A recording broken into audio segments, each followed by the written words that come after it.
Hello friends परिणीतार को स्वागत। ये कोलाजन बूस्ट कर किसी खाद्यर लिस्ट मुझे नहीं आसी। माछ खाईपारे माछरे रही ओमेगा 3 फैटी एसिड जहाँ कोलाजन बूस्ट कर साहाय्य करे। चिकेन रही स्किन इलास्टिसिटी मेंटेन कर क्षमता।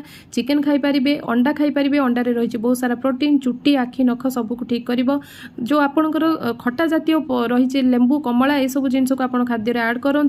कोली आप खाईपारे जामुकोली बरकोली जेकोसी कोली नट्स जातीय जिनस आपंकर ड्राई फ्रुट्स इत्यादि खाईपारे। ग्रीन भेजिटेबल्स जो रही शाग सब्जी ये सब खातु। रसुण रे रही बहुत सारा सल्फर रसुण आप खाईपारे डाएट आपंकर ऐड करेंगे। कैप्सिकम रही हाई परिमाणर माने बहुत अधिका परिमाणर विटामिन सी आप खातु। बिलाती रही लाइकोपिन आपंकर टमाटो आपंकर जो डैमेज कर स्किन को ताकू रिपेयर कर साहाय्य करे। यही सब जातीय जिनस आप खातु।